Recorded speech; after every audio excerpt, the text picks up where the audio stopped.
Lajitas and the NFL.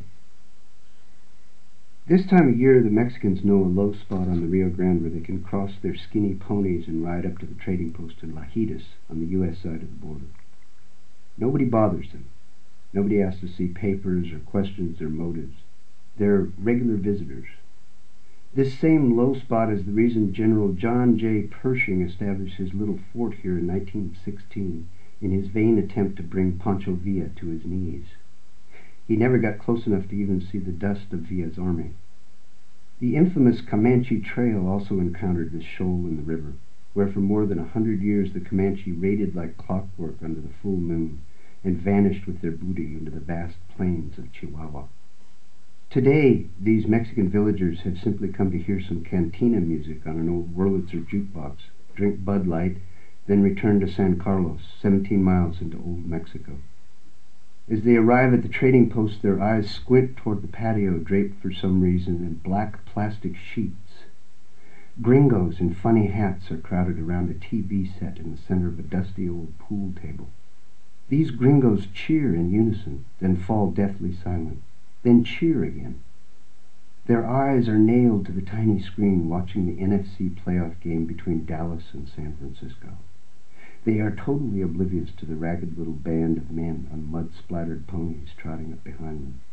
The Mexicans drop the reins of their bony horses into mesquite bushes and dismount.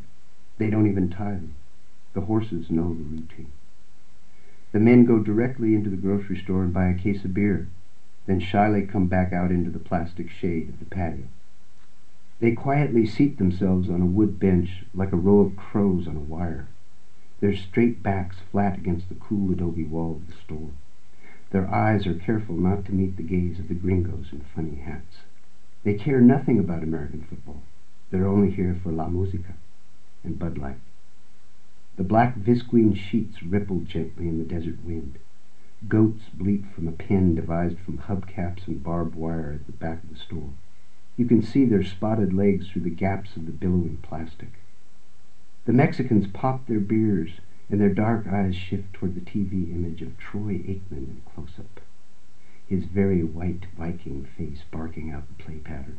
He drops into a bootleg left to Emmitt Smith, who darts through the 49er defense and is about to break into open field when his chronic hamstring seizes him and he drops like he'd been shot. The gringos in funny hats bolt to their feet in unison, an enraged, many-headed beast cursing and moaning in chorus, as though Emmett's sudden relapse was somehow deeply personal and beyond football, beyond a mere game. This moaning echoes out over the Rio Grande like the loss of manhood itself. The Mexicans are silent, absolutely still. Very slowly they sip their beer and smile at the gray caliche floor, almost embarrassed to be in the presence of such bewildering madness.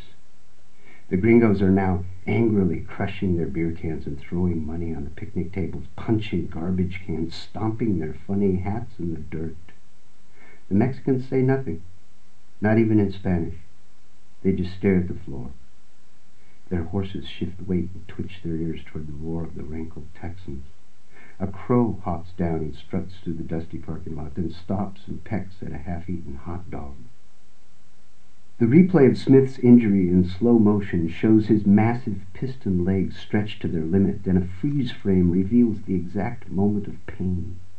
His face contorts into a mask of agony. Then the film continues into his sudden crash to earth. Again, the Dallas gringos moan and groan, reliving their bad luck, cursing their mothers and sons. The Mexicans grow even more stoic and almost invisible, dissolving into the cool adobe wall until just their black Indian eyes float above the wooden bench. The TV goes into a spasm of static and horrible hissing, desperately trying to link up the immense distance between rainy San Francisco and this remote edge of the world.